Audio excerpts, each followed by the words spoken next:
Okay, I think let's go through the IAS10 events after the reporting period.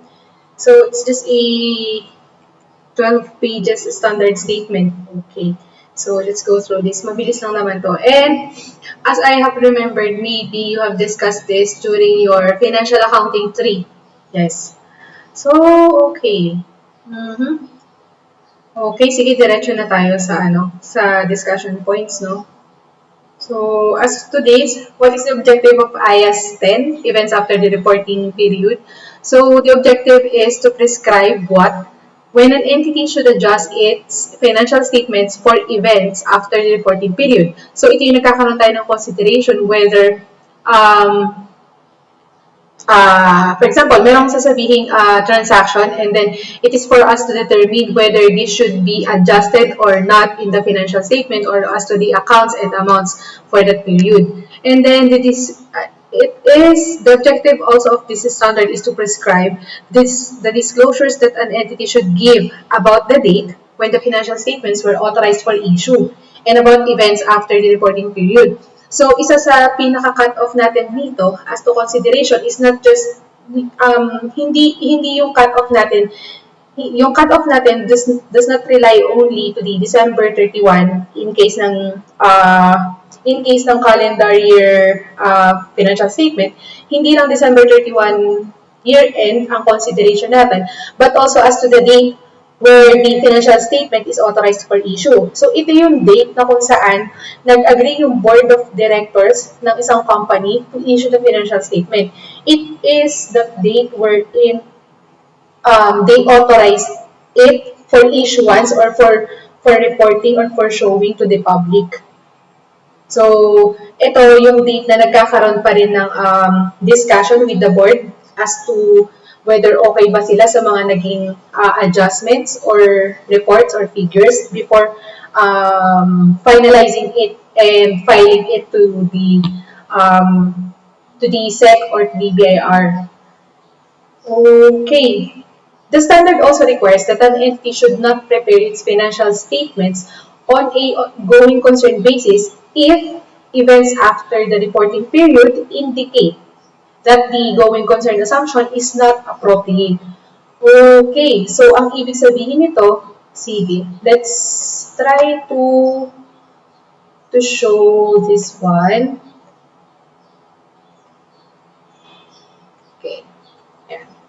And then, kasi, let's try to,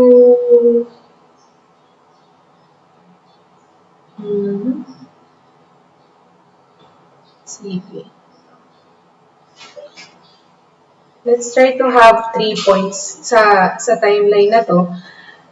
And then, itat natin yung, for example, in case ng calendar year financial statement, so ending December 31, and then ito yung December 30 and former as to the date. Okay, wait lang. And then for the third point, we could consider it as the date where the financial statement is being authorized for issuance.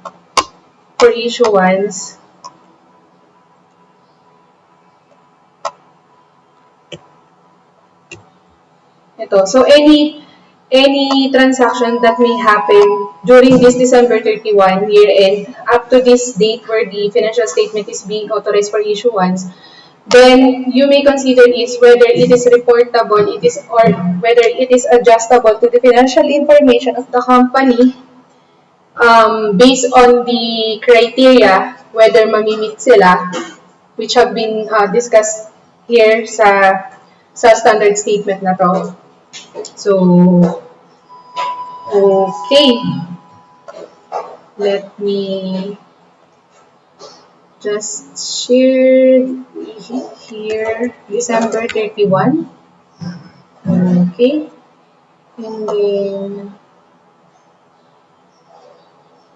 okay, pero masyadong malaki. And then this is the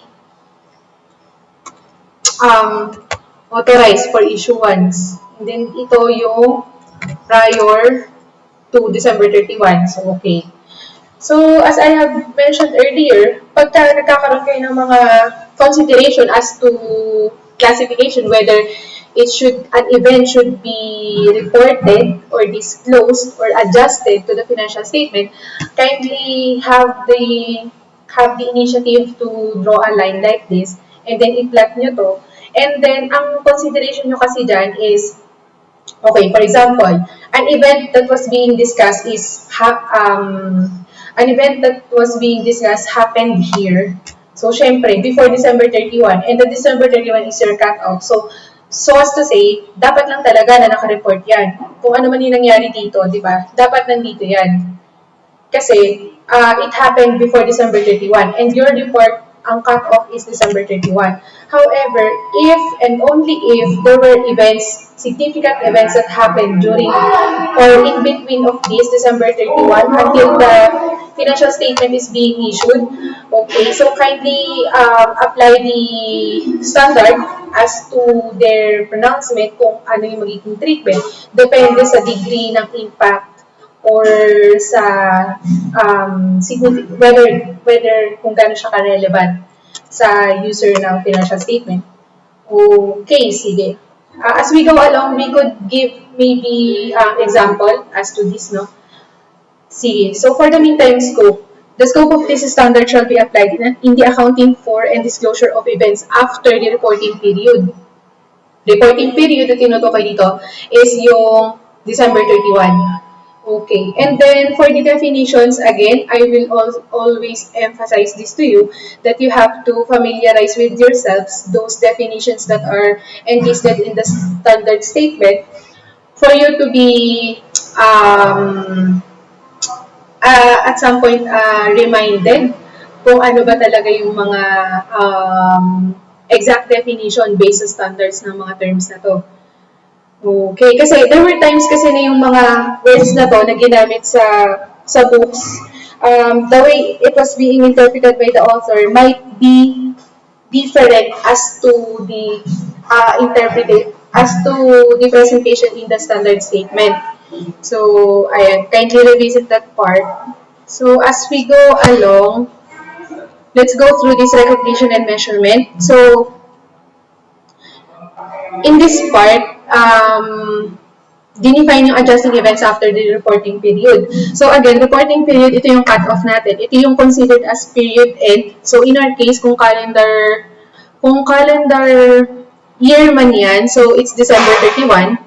Okay, so paragraph 8 states that an entity shall adjust the amounts recognized in its financial statements to reflect adjusting events after the reporting period. And then, naglista sila dito ng mga examples. So, let's discuss some of them. The following are the examples of adjusting events after the reporting period that require an entity to adjust the amounts recognized in the financial statements. So, for example, the settlement after the reporting period of a court case that confirmed that the entity had a present obligation at the end of the reporting period. In this case, this pertains to the litigations from which the company has already recognized a provision. Okay, so let's give a classic example. ABC company has a provision in their financial statement amounting to 100,000. So, yung 100,000 na provision nila, this pertains to the since as per the external legal counsel ng company, they have assessed that they might lose the case. So given that scenario, they have to provide a provision given that consideration. So as to that, if time will come that before the financial statement is being authorized for issue, okay, so let's just say April 10. So from December 31, 2020, and then April 10, 2021 is the date for for the financial statement to be authorized. And then there came February 15, wherein the final judgment of the court is for the ABC company to lose the case. So what will happen is that yung amount should be adjusted as stated dito.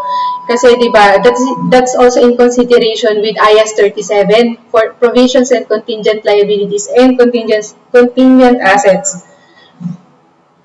And then, okay, I hope you will recall this part. The entity does not merely disclose a contingent liability because the settlement provides additional evidence that would be considered in accordance with paragraph 16 of IAS 37. So as we go along, we will discuss also the IAS 37. So, siguro i-part muna natin to dito. So, kaya balikan natin to. The entity adjusts any previously recognized provisions related to this court case in accordance with IAS 37. Okay, let's go through the logic kung bakit. Maybe you might think, kung babalikan natin yung timeline dito, sa may taas. Okay. So, nangyari yung case, nagkaroon ng final judgment yung court during February 10, which is dito, di ba?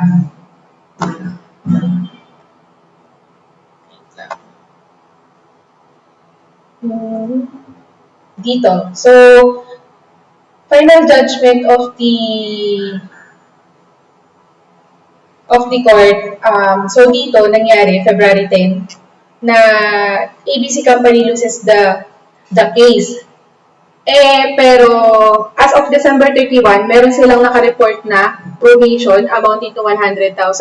So, in that case, given na April 10 pa, ma-authorize for issuance yung financial statement, yung balance ng provision as of December 31 should be adjusted. Kasi, ang logic kasi doon, let's try to look at this. If April 10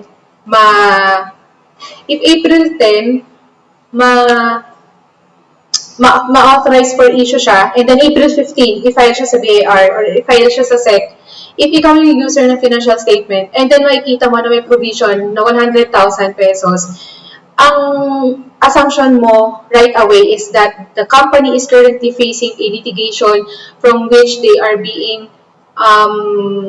have set 100,000 as a provision as to the consideration na they might lose the case. So, kung ikaw yung user at nakita mo yung amount na yun, so, medyo budget siya sa'yo. And the standard internationally have set this pronouncement that any events happened in between after the reporting period but before the financial statement is being authorized, you have to consider it whether you have to adjust the December 31 balances. And that is one of the classic example. So, yung discuss dito sa paragraph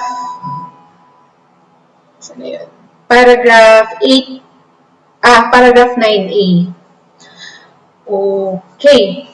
And then, ito yung isa pa, no? Yung sa indicating that an asset was impaired. Ito yung sa yung mga may impairment losses. So, you have to consider din also if kailan ba na-impair yung tinutukoy na asset ng company. For example, if this pertains to a PPE, property, plant, and equipment, kindly consider whether the valuation happened after the reporting period but before the financial statement is being authorized for issue. Otherwise, it should not even be considered. Kasi, ang tinitingnan lang talaga natin timeline dito is between the date the financial statement is authorized for issuance and after the reporting period, which is the December 31 in our case. And as to this consideration, also the bankruptcy of a customer that occurs after the reporting period usually confirms that the customer was credit impaired at the end of the reporting period. And the sale of inventories after the reporting period may give evidence about their net realizable value. So, ito yung mga nababasa nyo before sa sa financial accounting nyo na needed na ma-disclose and ma-adjust yung NRV impairment.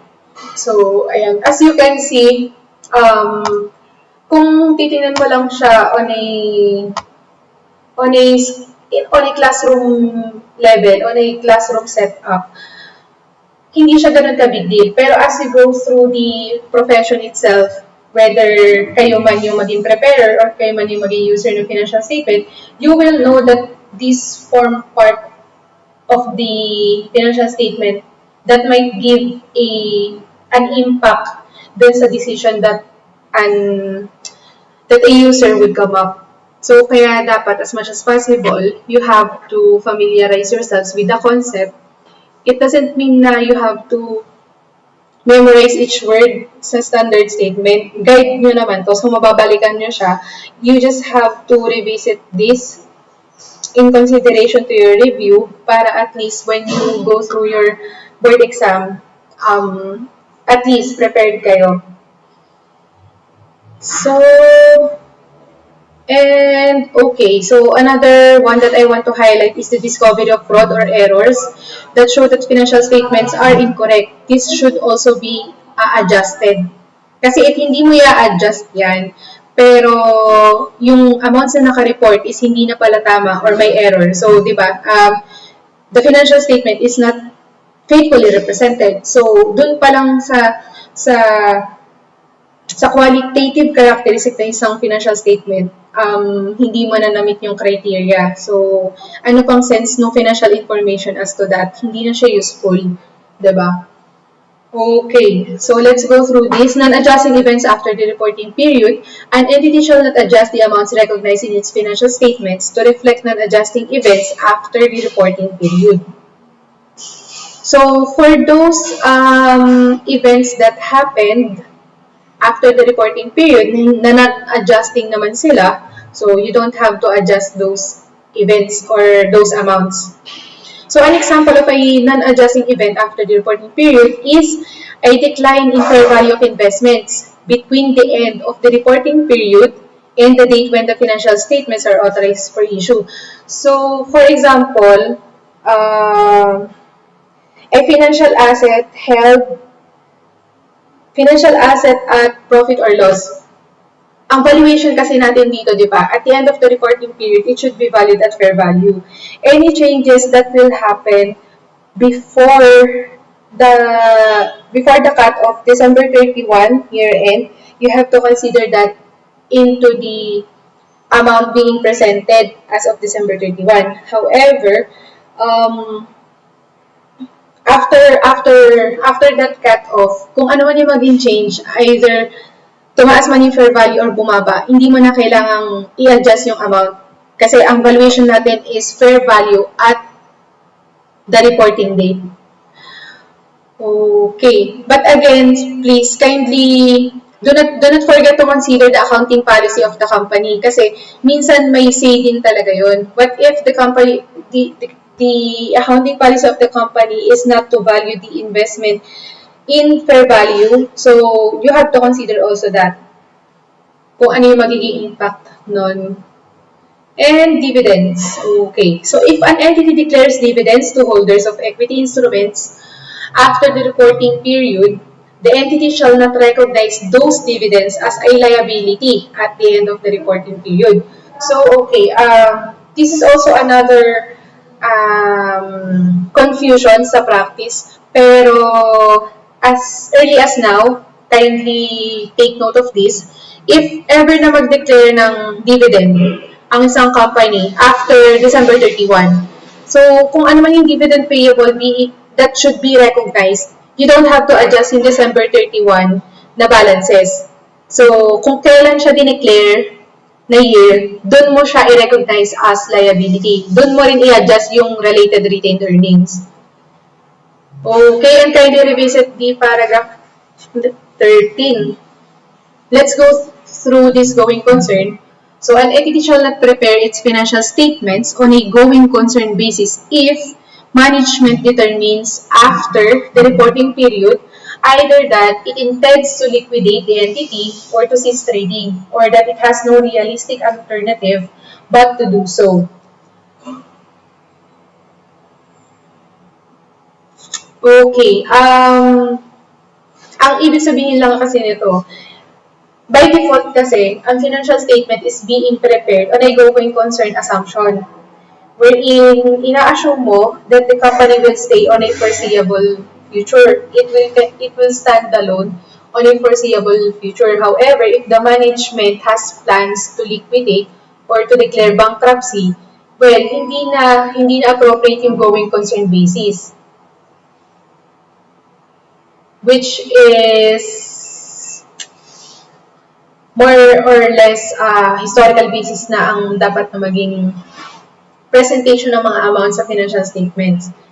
Okay, and the disclosure date of authorization for issue. An entity shall disclose the date when the financial statements were authorized for issue and who gave that authorization. If the entity's owners or others have the power to amend the financial statements after the issue, the entity shall disclose that fact. So in this case, maybe I will try to look for a dummy financial statement sample. Pero I assume na you already encounter an actual financial statement. So, an actual financial statement of a listed company. Let's just say na listed company na lang. Kung makikita mo ang complete set nun, okay, makikita mo yung cover page, which indicates the name of the company, and then it also states the period being presented. For example, December 31, 2020 and 2019. Kasi at the very least, ang presentation of financial statement is comparative as to period. At least 2 years. So, and then it is also it is also stated in the cover page whether it is a subsidiary or a group consolidated FS. And then after that, may kita mo yung auditor's opinion pages. So, several yon. And then, into that, may kita mo dun sa page ng auditor's opinion, yung date ng auditor's report. May kita mo yung auditor's report date. From which, auditor's report date, I hope na ma-recall nyo, pero yung auditor's report date should not be dated it should not be dated after it should not be dated after the board approval or the authorization for issuance. And then meron pa yung mga pages na susunod, meron pang management rep or parang management letter, ganyan. So, I'll show you a dummy financial statement na lang siguro sooner or later. Updating disclosure about conditions at the end of the reporting period, kindly revisit this paragraph. Non-adjusting events after the reporting period. Okay, if non-adjusting events after the reporting period are material, non-disclosure could reasonably be expected to influence the decisions that the primary users of general-purpose financial statements make on the basis of those financial statements.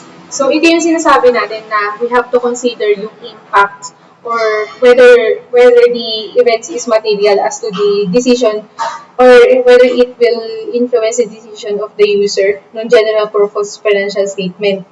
So, as to this, kindly revisit the paragraph from 21 onwards. So, I'll leave it to you. Almost all of these are self-explanatory naman, so kaya nyo naman basahin yan.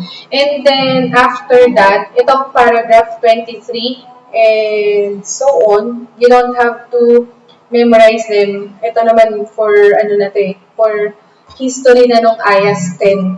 So, I guess that's it for IAS10, events after the reporting period. Okay. Sige.